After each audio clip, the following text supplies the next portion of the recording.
Congressman Gonzales, welcome back to the program here. Congratulations on re-election. Let me ask you the first question about that. Why was it so close, do you think?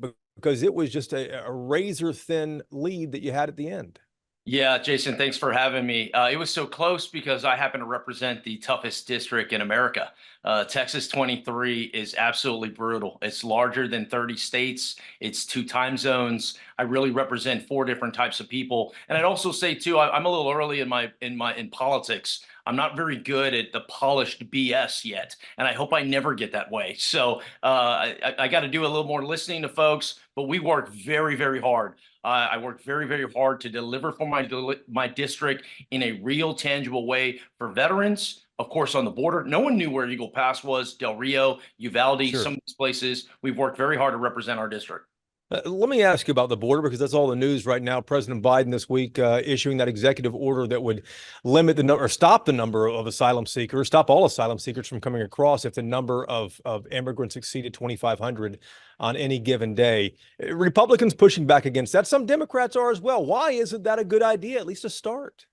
Jason, I wish I could believe in the tooth fairy, but I don't anymore. And what I'm seeing is I no longer believe in what Joe Biden says or does. I just don't. And I don't think a lot of Americans do. And so, in one end, you could say is a dollar short, a day late. On the other end, I just don't believe what they're going to do. And I think back to some points in which they eroded my trust. When Remain in Mexico, when they lost that in the courts and they had to re-implement Remain in Mexico, they did. But they did that by sending 5 people back to Mexico. I mean, just dozens, handful of people when there were literally tens of thousands of people coming over. So it's really the devil's always in the details, and you can say you're doing something, but the facts are the border continues to get worse.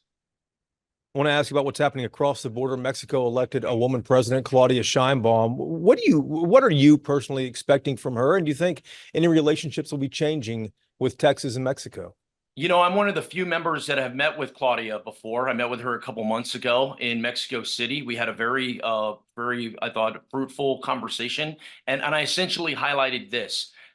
Texas, I spoke from a Texas standpoint. Texas and Mexico will always be neighbors, but I want us to be partners. We need to be partners in security. We need to be partners in economics. We need to be partners in oil and gas and energy and these other areas. And that is what we're looking for.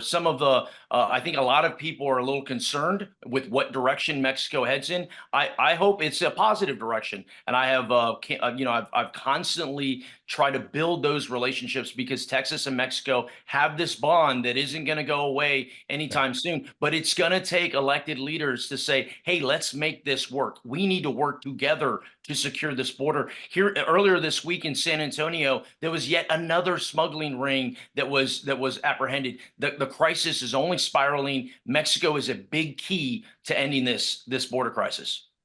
Indeed so. Congressman, thanks for the time. Always good to see you. Great. Thanks, Jason.